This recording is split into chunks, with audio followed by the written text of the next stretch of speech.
I am Erin Patten, metaphysical master in a millennial age, and it is my life's purpose to guide you and organizations along an enlightened path. So I invite you to sit comfortably and tune in as I welcome you to the Meta Business Millennial, where we get the real conversations you won't get in the boardroom so that we understand this is exactly the path we need to be on in order to grow, evolve, and thrive.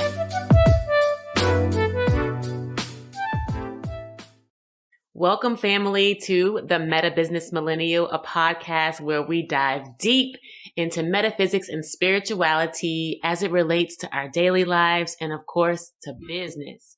And I am your host, Erin Patten, also known as Master L. And today's topic, we are really going to focus so much on how to master your consciousness. And I like to say it that way because master consciousness to me has been the essential aspect of really creating the growth that I have seen in my life to date. Honestly, y'all, having to switch from a victim consciousness to a master consciousness takes time. It takes deliberate and intentional energy and effort. And also it takes patience. It really just takes grace and patience with yourself. And why I decided to channel this topic today is because I really am finding ways every day to connect back to myself, honor myself, love myself, do things for my goddamn self. Because I spent so much of my life people pleasing. And I know this resonates with so many people in business because look at the structure. For us to be in our corporate spaces, in our retail spaces, wherever you have your job, it is generally in a hierarchical structure. So we have to report to somebody, and that person has to report to somebody, and that person has to report to somebody. And every quarter or every so often you have reviews, you have opportunities to sit with that person who you report for feedback. And in many ways, we find ourselves doing things sometimes to please that person so we can get a good review. And all of that really started back in grade school. When you think about how we were conditioned to perform well for others, perform well for the good grade, perform well for, the accolades, perform well for the trophies, perform well for the achievements. It is an essential programming. And on top of that, now not only performing well, but we're competing for that shit too. Thinking about sports, thinking about even in academics, they used to have like quiz bowls and all kinds of things that really related to how to compete to be the best at something, and also in front of a panel of judges oftentimes. And so when we're thinking back on how we were programmed and how we were raised in traditional like American society, then this really sets the groundwork. It sets the foundation for how we function and operate at work. Again, whether it's in a corporate setting, whether you work in retail, whether you're working at a restaurant, whether you're working, as a mail carrier, there is still this inherent hierarchical structure where we have to please the someone else. And that in and of itself can sometimes create this victim consciousness where, woe is me. It's always somebody else's fault. I'm having to always just because think about it. Okay. I love to use this as an example because there's the Darman triangle. It's the victim triangle. I believe it was Steve Darman that created it. And in the triangle, there is the victim, there is the villain, and there is the hero. And all of them serve as a victim consciousness, whether you're the hero trying to save everybody from some shit, in the hood, we call it Captain Save-A-Ho. Like we're always trying to save somebody else, do for somebody else, extend ourselves to the limit for somebody else. And this is definitely a trait that a lot of women find themselves in because we're taught that we're meant to be nurturers, that we're meant to be giving, that we're meant to put ourselves last and our children first, our husband first, our partners first. And then what are we left with? No energy, no time for ourselves, looking raggedy, and really not having the opportunity to be in our full divinity and goddess energy because we're too busy giving that shit away. That's the hero.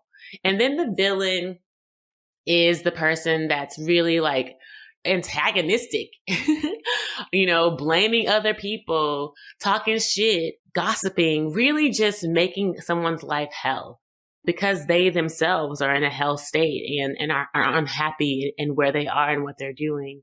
And I mean, we can switch from hero to villain to victim like this in a second, because generally when we're going back to like a woman perspective, since I've had that experience myself, coming out of that giving, when someone doesn't give to you, or when you feel underappreciated, or when you feel like, wow, like this, this existence sucks, then you may find yourself lashing out at people. You may find yourself yelling at your kids, unwarranted. You may find yourself yelling at your husband or your partner unwarranted. And that is that villain energy when you are coming from a victim standpoint, like, I have no help. I have no support. I'm doing this all by myself. Like that is that energy. And the last part of that triangle is the victim. The victim is really just like, at the victim of my boss. Like, for example, I really lived in this stage when I was working in corporate America, because I just felt like such a round peg in a square hole. Like I never fit anywhere I went. Like it was always something, whether if it was racial discrimination or feeling like I was, in a competitive and political environment, or feeling like I just wasn't being received for my ideas and my creative ideas, or that my boss was out to get me. I really was really in this victim state. And this victim consciousness, it really resonates with the collective consciousness, if I may say that, because this victim consciousness really stems for a consciousness level, an emotional level of fear, of a punitive, punishing God, a life view, very disappointed with themselves in the world. And you'll find that this is what the rhetoric is across the country, across the world. Like, we're always blaming politicians for not showing up in the way we think they should. We're always blaming leadership for not showing up for the way they should. And no one's really taking responsibility for their goddamn self. It's always somebody else's fault. That is fundamentally victim consciousness. And this is, again, like I said, a collective issue. It's not you or you or you. It's collective. It's a collective energy.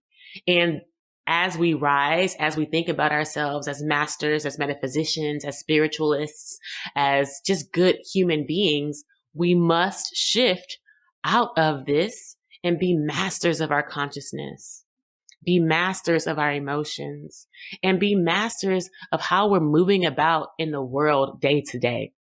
And of course, at work. And this essentially lifts us up out of that triangle into actually what's called the empowerment triangle. And the empowerment triangle was also developed a little bit around that drama triangle. And I may be getting the people who developed it backwards. But the empowerment triangle actually shifts us from victim, villain, and hero to then coach, encourager, and creator. So when we go from victim to creator, we're looking at our circumstances. Oh, woe is me. Oh, this shit sucks. Okay, how can I transmute this? How can I make the best of this? How can I really move in my grandest goddess energy at all fucking times? That's the creator mindset. Making wine from water, water to wine, that Christos energy.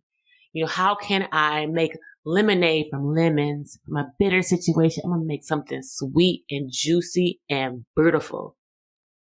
Come on, shout out to Beyonce for that Lemonade album, because we all have these bitter existences, these bitter moments, and sometimes they'd be so petty too, but they hit us so deep, whether it's with our families, our friends, our hairdressers, whatever. It could come out of anywhere. Someone could trigger you like that. And it really creates a bitter sensation. Like you had a good day and then all of a sudden that shit just go left, like real quick. And so when we find ourselves in these situations where we're going left real quick, we have to put on our creator mind, our Christos consciousness, our master consciousness, our Christ consciousness, and figure out, how do I transmute this energy for good? Because we are what we attract. So if we're attracting something that's unpleasant, I can make a choice to roll with this vibration, or I can make a choice to lift my vibration and shift this motherfucking energy, transmute this energy so that it is something greater, it is something higher, it is something beautiful. In God's view, having that God's view. And then when you go from the other aspect, the villain, to the encourager, and the encourager is really about speaking life. So instead of, for example, going back to the woman example, because obviously that is my personal experience, when I'm finding myself in a tough situation with my son, how can I encourage him as opposed to yelling at him or getting angry with him, losing my patience, losing my cool? I can encourage him instead. I can encourage him. I can also speak life over him. I can also just see that, hey, this is a co-creation, a shared situation that we don't have to be mired in. And I can allow my emotions to still be honored. However, I don't have to react to them. And that's the key for that stage, because in the villain, it's generally kind of like a reactive issue there. And again, we're not trying to dishonor our emotions. This is not toxic positivity. We're not trying to say we need to be happy-go-lucky all the time, because that's not true. And that's just not reality. And also, we have such a range of emotions while we limit ourselves to just that. We need to feel these emotions. We need to feel what we're going through. However, we don't have to react to it. We can still come back to ourselves. I love it in Tai Chi. We say, come back to our 0 point, come back to our true self, and figure out, how do I encourage in this situation instead of blame? That's your fault. You did that. That wasn't me. That's always the language. And that doesn't have to be the language. That doesn't have to be the language. It can really be about how we can be encouraging. We can be compassionate, because that is definitely a high aspect of God, is showing compassion, showing empathy, showing love in spite of what someone's doing to you, and really move in that energy. And the third aspect is going from hero to coach. So going from saving a hoe to going to coaching a hoe, pretty much. Yeah. So really you want essentially the phrase like, teach a man to fish he can eat for a lifetime, versus feeding a man a fish sandwich he can eat maybe on it for a few times. And then you teach a man how to fish, he can make fish sandwiches for life. Okay. So that's essentially that model, that dichotomy, if you will, going between the hero to the coach, is that you want to be able to not just encourage, but you want to be able to teach. You want to be able to teach someone how you can do this better. And obviously that's what I do in my metaphysical mastery, is I teach on this podcast, on my social media, in my sessions with clients, my workshops, my strategies. And that is my opportunity to really embody my master consciousness, because as we teach, we grow. As we grow, others grow. And as others grow, we grow. It is the most virtuous cycle that there is when we move into that empowerment triangle versus that victim triangle. The victim triangle is like this. The empowerment triangle is like this. And so when you start to think about how you can move into that coach energy, how you can move into that teacher energy, you really can start to embody what it means to be mastery, what it means to have master over your own consciousness, over your own emotions. Teaching women and men and children and others how to be in their truth, how to live in their truth, and you don't have to hold their hand. You bring people up with you by teaching them. And this is something that I think resonates very true and real for people like in the Black community. And also, I just believe of communities of color, of marginalized communities, like we're always feeling like we need to go back and give. We need to go back. We need to bring people along. We got to take people along with us. And yes, in many ways, that's true. However, it needs to be done in a masterful way, and not in a way that continues to cripple, because we're not heroes. We're not saviors. And I know this is controversial, but neither was Jesus. He's no one's savior. He came here to teach. He came here to show. He came to embody God and God-like energy and show us the way. So family, I hope y'all can receive that. This Christos energy, this Christ energy, this master consciousness, this Christos consciousness is about mastery of self, teaching others, leaving your mark, and going about your business, about your path. Because we don't come back. Hopefully we don't. We're always evolving. Always evolving. We don't go back to the hood. You know what I'm saying? We can certainly teach those from the hood how to grow and get out. We don't have to go backwards. That don't even make any sense when you think about evolution. How do you evolve backwards? You always evolve forward. You always evolve up. And when you're evolving backwards, that's moving away from God. Period. Evolution is about getting closer and closer to God. Embodying master consciousness and mastery of consciousness is getting closer to God. And that's what we have been called to do. Obviously, we came from mass consciousness, and shall we will return to mass consciousness, master consciousness. And that's what God is, Source is, Allah is. And I love, this is just like giving me all the feels, because I love talking about God. I have such a deep reverence and respect for God and my path and what I've been given and the gifts that I've been given, because it's beautiful. It's beautiful.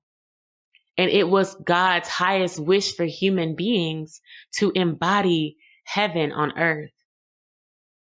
And when I say embody, really feel it in our bodies. Heaven on earth. And this speaks to me because as I was going on my metaphysical path, as I was going on my spiritual path, I really struggled with understanding abundance, prosperity, as it relates to materialism. So we're going to shift a little bit here, because this is also just something I'm feeling into and talking into, and would love to hear what you guys think about this in the comments, because wealth, money is not evil. It is absolutely here in this plane as a tool for exchange and communication. As my mentor would say, it's a language. Money is a language.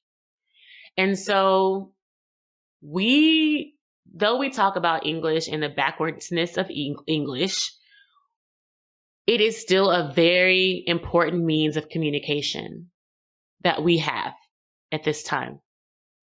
And so money is the same thing.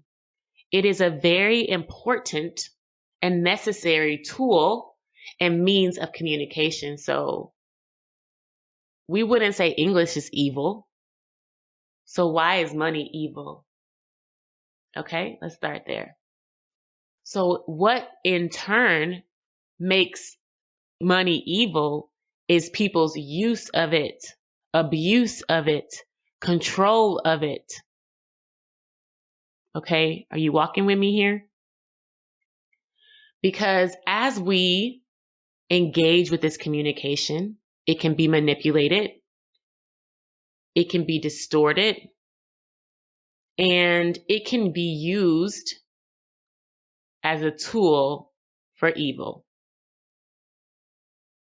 However, how we move as masters of our consciousness, as Christ's consciousness, as good doers and beers, we can use money, we can use wealth as a tool for amazing things, for beautiful things, for healing things. Okay? So when I tell people I'm going to be a billionaire, or I'm arcing towards my $1 billion vision for my business and for my family, this is a tool for expansion of good, expansion of heaven on earth. And I hope that y'all really can feel me as I say this, because this is the path that we all are on, that is a destiny for any and everyone. We all have the wiring in our DNA, the coding in our DNA to receive this level of abundance.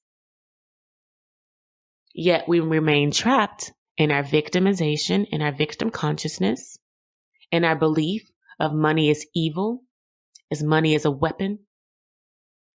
And we do not come into the full knowing and understanding of how we can access our divinity, our galactic inheritance, and abundance and prosperity to achieve massive amounts of wealth, to create heaven on earth, to eradicate wars, to eradicate poverty, to eradicate violence. Because that's what master consciousness does. If we all operated in our master consciousness, there would be no reason to blame. There would be no reason to have to try to save somebody else, because everybody's doing well. There would be no reason to be a victim of someone above me, because I'm on my own plane. So this is the bridge, this master consciousness that connects us to that dream and that vision of wealth that we all have in us.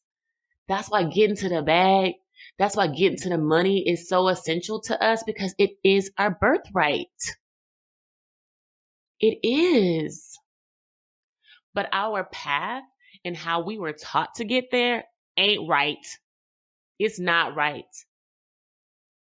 To hustle, to rob, kill, steal, cheat, backstab, control, dominate, manipulate, fear, instill fear, punish.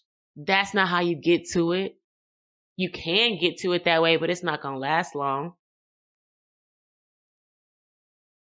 And that's why you have to continue to have wars. That's why you have to continue to create weapons. That's why you have to continue to invade. That's why you have to continue to control and dominate and suppress.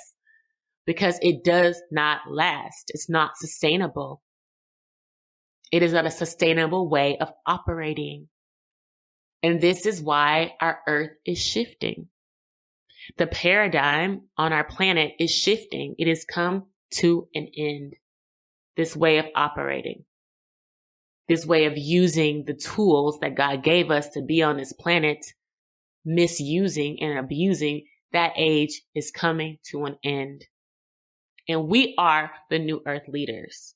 We are the new earth leaders who are able to see and utilize all of the technologies and tools and insights and knowledge for good, for co-creating heaven on earth, for co-creating an opportunity for everyone to experience wealth, for everyone to be a billionaire. Imagine if we were all billionaires, how stunting this planet would be, how beautiful this planet would be. We'd all have beautiful crystal palaces, and we'd all love each other and be hugging in the streets and dancing and singing. It wouldn't be necessarily no kumbaya. Like, it wouldn't be no kumbaya every day, but we wouldn't have no shade to throw, because I'm getting mine just like you getting yours. I'm getting mine just like you're getting yours. And when we're, and also operating in that master consciousness, so there's not that jealousy, there's not that envy, there's just that encouragement, there's just that love, there's just that support if someone falls short. And this is the master consciousness. This is really what's going to allow us to evolve as a species. As human beings evolve. And they're already saying this next generation of children, like my son, I can already see it. Like they're star seeds. Like they came here not playing no games. They know exactly who they are. Let me talk about my son, Harlow. He knows exactly who he is. He shows up every day in his fullness, in his fullest expression of emotion, happy, sad, angry, and open to listening to what I have to say, to receiving what I have to give, and vice versa, reciprocity. And this takes us back to the fundamental principles of the universe.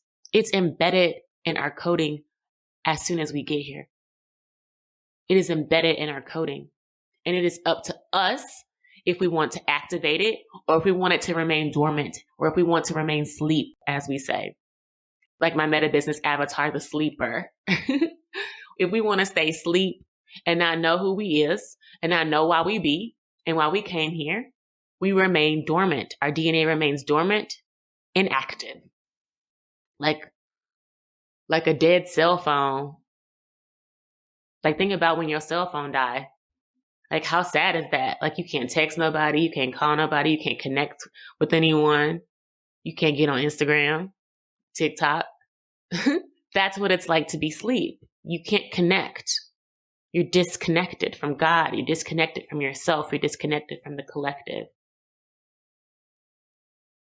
So, moving out of that sleep state into a woke state, a master consciousness state, a fully powered cell phone state.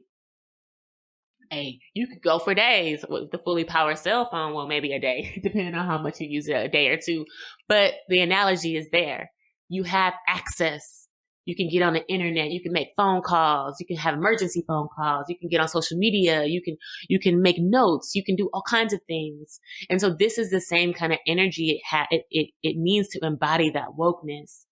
You can contact other beings. You can contact your friends. Like you can think about your friends. You can send light to your friends. You can heal yourself. You can heal others.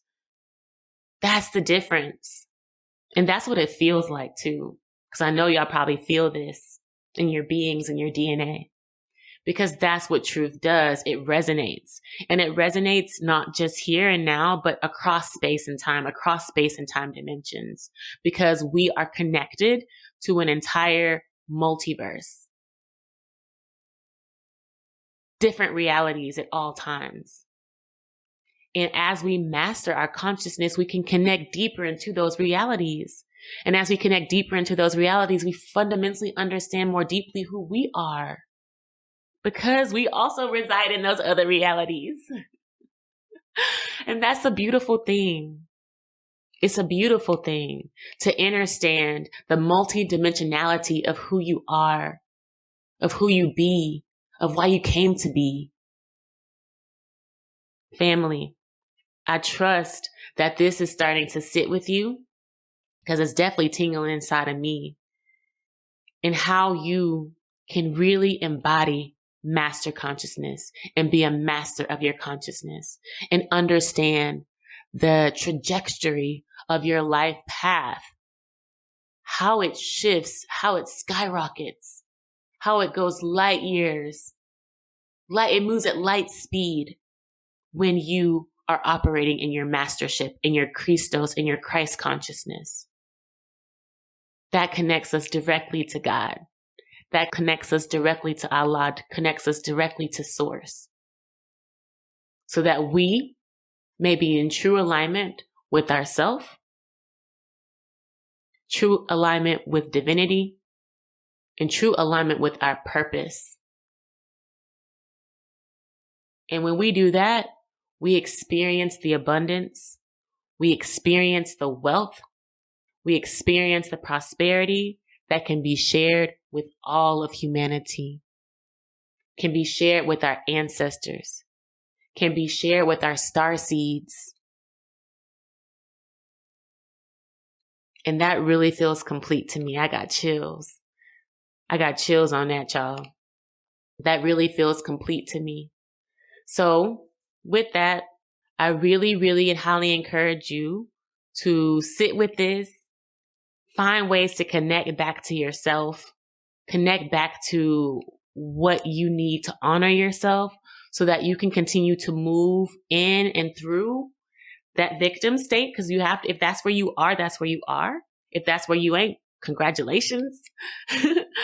But if that's where you are, accept it, sit in it, watch it, grow in it, say, okay, ooh, I'm being a victim right now. Ooh, I'm trying to save a hoe right now. I'm trying to be a hero. Okay, oops, I'm a villain. That was a villainous move. Okay. Because we're constantly weaving, bobbing and weaving in and out. Okay. As we come into greater alignment with ourselves, as we come into greater alignment. So be graceful with yourself, be in honor of yourself, and love yourself through this journey. Because it's yours. It's yours. And as always, I have tools for you on our website, themetabusiness.world. Check out our blogs. Also my YouTube, I am Erin Patten, my YouTube channel where you're probably watching this podcast, or if you're listening on podcast, you can check out my YouTube channel where there's more videos for meditation, teachings, movements coming, meta movements coming.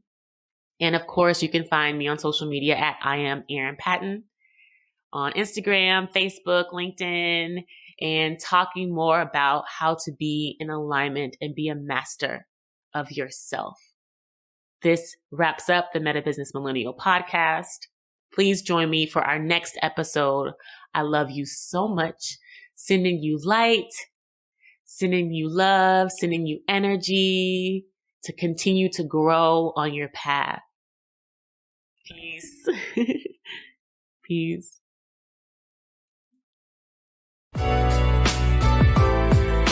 Did you really love this episode of the Meta Business Millennial podcast?